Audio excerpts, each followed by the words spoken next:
కట్టేటోళ్ళం. అట్లా కాకుండా ఇవాళ మన సొంత ఆడబిడ్డ పండుగ పూట ఇంటికి వస్తే ఎట్లయితే మనం బట్టలు పెడతాం, అంత నాణ్యతతో కూడుకున్న 2 జతల చీరలు సీతక్క నాయకత్వంలో ఈరోజు మీకు ఆ చీరలు కూడా ఇవ్వాలని మన ప్రభుత్వం నిర్ణయం తీసుకున్నది. ఇవన్నీ కూడా మీ ఆశీర్వాదం ఉండబట్టి, మీరు అండగా నిలబడబట్టే ఇన్ని కార్యక్రమాలను మనం చేసుకుంటున్నాము. ఇవన్నీ భవిష్యత్తులో ఇంకో కొనసాగాలి అంటే మీరు సంపూర్ణంగా మద్దతు పలకాలి. ఏ కుటుంబం కూడా ఒకటే రోజు ఒకటే సంవత్సరంలో అన్ని సమస్యలు తీరవు. మనం ఇల్లు కట్టాలన్నా, ఇంటి ముందర అలుక్కోవాలన్నా, పండుగ చేసుకోవాలంటే కూడా ఇల్లు అలకంగానే పండుగ అవుతుంది అని పెద్దలు అన్నారు కదా. అట్లనే ఒక్కొక్కటి పరిష్కరించుకుంటూ వస్తున్నాం. మళ్ళీ చాలా రోజులకు మళ్ళీ మిమ్మల్ని వంటింటికే పరిమితం చేసిన పరిస్థితి నుంచి మళ్ళీ బయటకు వచ్చి మీరు మీ స్వయంగా మళ్ళా పనులు కార్యక్రమాలు తీసుకునే స్టేజ్కి ఈరోజు మనం వచ్చినాం. ఇక్కడ నుంచి ఇంకా వ్యాపారంలో వేగంగా ముందుకు పోవడానికి అవసరమైన ప్రణాళికలు చేస్తాం. నేను చీఫ్ సెక్రటరీ గారికి, అదేవిధంగా దివ్య రాజేంద్రన్ గారికి కూడా నా సూచన ఒకటే, ఈరోజు మీరు రూరల్ అండ్ అర్బన్ రెండింటిని సపరేట్గా చూస్తున్నారు. రూరల్ అర్బన్ లేదు. తెలంగాణలో మహిళల ఒక్కటే.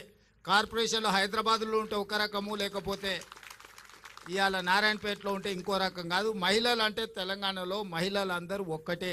దీన్ని మొత్తం ఒకటే విధానంతో తీసుకొని ముందుకు రావాలి. దీనికి సంబంధించి ఒక ప్రత్యేకంగా మొత్తం వ్యవస్థను ఏర్పాటు చేయాలి. హైదరాబాద్లో ఉన్న వాళ్ళు ఎవరు? మా నారాయణపేట, మక్తల్ నుంచో, లేకపోతే దేవరకద్ర నుంచో, కొడంగల్ నుంచో, లేకపోతే కల్వకూర్తి అచ్చంపేట నుంచో, మక్తల్ నుంచి పోయిన వాళ్ళే హైదరాబాద్లో ఉన్నారు. ఎవరు ఉన్నా మన చుట్టాలే కదా, మనోళ్ళే కదా ఎవరైనా, ఇక్కడైనా అక్కడైనా. అందుకే ఇప్పుడు అర్బన్ వేరు, పట్టణ ప్రాంతాలు వేరు, గ్రామీణ ప్రాంతాలు వేరు మహిళా సంఘాలకని గత ప్రభుత్వం నిర్ణయాలు ఉన్నాయి. ఇప్పుడు అట్లా కాకుండా మహిళలు అంటే మహిళలందరూ ఒక్కటే. తెలంగాణ రాష్ట్రంలో 1 కోటి మంది మహిళల్ని స్వయం సహాయక సంఘాలలో సభ్యులుగా మార్చాల్సిన అవసరం ఉన్నది. మన చుట్టాలు ఎవ్వరున్నా సంఘాలలో చేర్చండి. 1 కోటికి మనం చేర్చుకోవాలి. ఏదో ఒక రోజు అవకాశం వచ్చే రోజు అందరు మహిళల్ని హైదరాబాద్లో మహిళా శక్తి ఔటర్ రింగ్ రోడ్ మొత్తం మన 1 కోటి మంది మహిళల్ని ఔటర్ రింగ్ రోడ్ మొత్తం మీద మొత్తం అందరం మనం వచ్చి మన శక్తి, మన బలాన్ని ప్రదర్శించేటట్టు చేద్దాం. ఆ రోజు అరుణమ్మ గారి సహకారంతో ప్రధానమంత్రిని కూడా పిలుద్దాం. తెలంగాణ మహిళా శక్తిది, మాకు నిధులు ఇవ్వండి. మా ఆడబిడ్డలకు ఇస్తారు, కేంద్ర ప్రభుత్వం ఇవ్వాల్సింది కదా, ఇవ్వాలని నేనేమో అంటలే. నేను సో కేంద్ర ప్రభుత్వం నుంచి కూడా మనం సహకారం తీసుకుందాం.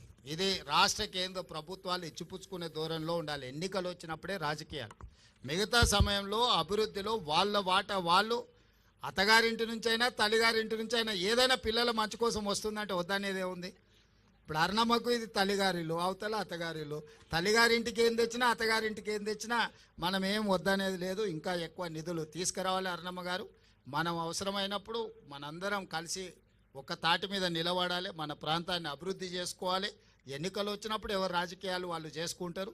ఇవాళ 1 కోటి మంది మహిళల్ని కోటీశ్వరులను చేయడమే లక్ష్యంగా, అందులో భాగంగా ఈరోజు ఈ పెట్రోల్ బంకు మనం ఏర్పాటు చేసుకున్నాం. నా సూచన, ఆల్రెడీ మనం జిల్లా మహిళా సమాఖ్యలకు బంగ్లాలు ఇచ్చినట్టున్నాము కట్టుకోవడానికి.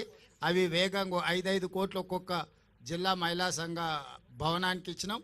ఇవే కాకుండా ప్రతి జిల్లాల మొదటి స్థానంలో సిఎస్ గారు అన్ని జిల్లాలలో ఒక జిల్లాకు ఒక్కటి పెట్రోల్ బంకులు ఇచ్చి ఏర్పాటు చేయాలి. ప్రభుత్వ భూములను ఎక్కడెక్కడ ఉన్నాయో వేయండి. మంచిగా బాగా వ్యాపారం జరిగే దగ్గర చూసి వాళ్ళకి ప్రభుత్వ భూమి ఇద్దాం. దానికి అవసరమైన పెట్టుబడులు ఆ బీపీఎల్ కానీ ఐఓసి కానీ ఏ కంపెనీలు ఉంటే ఆ పెద్ద కంపెనీలతో మాట్లాడదాం. అరుణమ్మ గారి సహకారం కూడా తీసుకుందాం. ఎందుకంటే కేంద్ర ప్రభుత్వానికి సంబంధించిన సంస్థలు అవి, వాళ్ళ నుంచి కూడా పెట్రోల్ కానీ దీనికి కానీ ఏమేం కావాలనో మొదట జిల్లా స్థాయిలో చేద్దాం. తర్వాత కనీసం ఒక్కొక్క అసెంబ్లీకి ఒక్కటన్నా మనం ఈ పెట్రోల్ బంకులు పెట్టించేస్తే ఆ లోకల్ సమైక్యాలకు ఆర్థిక సమస్యలు తీరుతాయి. వాళ్ళ నిర్వహణ కోసం కానీ, వాళ్ళ ఇల్లు అంటే వాళ్ళ ఆఫీస్ కానీ, వాళ్ళ రెగ్యులర్ మీటింగ్లకు కానీ ఎలాంటి ఇబ్బంది లేకుండా ఉంటుంది. ఇలాంటి కార్యక్రమాలన్నీ కూడా తీసుకొని ముందుకు వెళ్తాం.